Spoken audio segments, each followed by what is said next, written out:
पुढे बातमी नाशिकमधनं अवाजवी बिल अवाजवी बिल आकारणाऱ्या रुग्णालयात राडा झालेला आहे। डिपॉझिटचे पैसे परत करा आणि या सगळ्या मुद्द्यावरनं खरं तर बाचाबाची झाली आणि ते पैसे परत न दिल्यानं एकूणच गोंधळ झाला।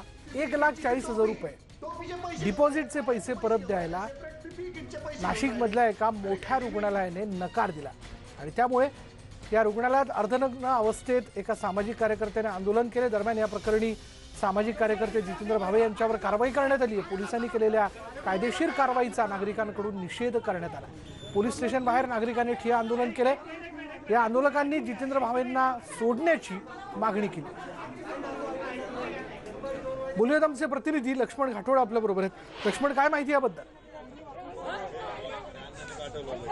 जितेंद्र भावे यांना अटक करण्यात आलेली आहे आणि त्यानंतर मोठ्या प्रमाणात पोलीस स्टेशनच्या आवारामध्ये गोंधळ झालेला आहे। पोलिसांकडून वारंवार सूचना केल्या जात आहेत की नागरिकांनी गोंधळ करू नये, मात्र आक्रमक झालेले आहे या ठिकाणी जितेंद्र भावे यांचे कार्यकर्ते। जितेंद्र भावेंना अटक करण्यात आलेली आहे, त्याच्यावर कारवाई करण्यात आलेली आहे, काय प्रतिक्रिया आपली? आता सध्याला आम्हाला असं वाटतंय जे भावेश्वर आहेत त्यांना फक्त सोडण्यात आलं पाहिजे आणि जवळजवळ गेल्या 3 वाजेपासून आम्ही इथे मूर्खासारखं थांबलेलो आहे। पोलीस प्रशासन पण एकदम टाळाटाळ करून त्यांच्यावर गुन्हा दाखल केलाय, न काही केलेला आहे। गेल्या मार्च महिन्यापासून आम्ही जनतेचे 4 कोटी वाचवलेले आहेत। 4 कोटी वाचवल्याबद्दल आम्हाला फळ काय मिळतंय? जितेंद्र भावे यांना अटक करण्यात आली आहे आणि आम्ही गेल्या 3 वाजेपासून इथे मूर्खासारखं उभं आहोत। काहीही कुठलीही प्रतिक्रिया त्यांनी दिली नाही, वारंवार टाळाटाळ केली, माझी सुद्धा वारंवार टाळाटाळ केली आहे। आणि जेव्हा मी अग्रेसिव्ह होते तर मला म्हणता फेसबुकवर लाईव्ह करायला तुम्हाला रजिस्ट्रेशन लागतं, ते रजिस्ट्रेशन आहे का तुमच्याकडे? ही कुठली पद्धत झाली या पोलीस प्रशासनाची बोलायची, मला ते सांगा।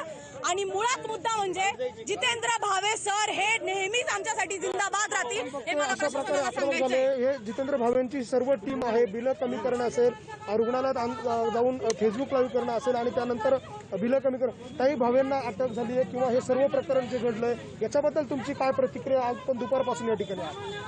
तसं जर पाहिलं तर हा खूप मोठा अन्याय झालेला आहे। भावेंवर नाही, हा जनतेवर अन्याय झालेला आहे। त्यांनी आम्हाला अटक करावी, कारण ज्या सर्वसामान्य जनतेसाठी भावे लढतायत तर हा अन्याय पूर्ण सर्वसामान्य जनतेवर झालेला आहे आणि आम्ही या सरकारचा जाहीर निषेध करतो। कारण हे पोलीस स्टेशन सांगताय का? हे पोलीस स्टेशन सांगताय का तक्रार दाखल करा? 1 महिन्यापासून 3 तक्रारी यांच्याकडे दिलेल्या आहे, रिसिव्ड कॉपी आहे। त्याच्यावर काय कारवाई केली यांनी? इतक्या दिवस ज्योती जर कारवाई केली असती ना हॉस्पिटलवर तर आज ही वेळ आली नसती, कपडे काढायची वेळ आली नसती। काय या पोलीस स्टेशनने ना 3 वेळेस देऊन सुद्धा यांनी कारवाई केलेली नाही काय? आणि ती कारवाई जर केली असती तर आज ही वेळ आली नसती। सर, विषय असा आहे की यांचे कान आहे ना काचा फुटल्याशिवाय, दगडफेक झाल्याशिवाय उघडतच नाही। आम्ही गांधीगिरीच्या मार्गाने आम्ही आंदोलन केलं, ते आमच्यावर पॅन्डेमिकचे गुन्हे दाखल करताय। म्हणजे यांच्या काचा फोडल्या गेल्या पाहिजे, शिवीगाळ गेले पाहिजे, यांचे डोके फोडले गेले पाहिजे, यांची हीच इच्छा आहे का?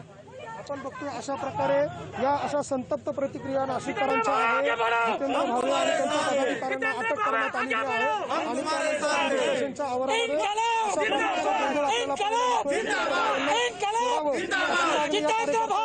नागरिकांच्या संतप्त प्रतिक्रिया आणि अर्थात जितेंद्र भावेंच्या समर्थनार्थ आता त्यांचे कार्यकर्ते असतील, बहुतांशी नाशिककर असतील, ते आता पोलीस स्टेशनच्या बाहेर जमल्याचं आपण बघतोय।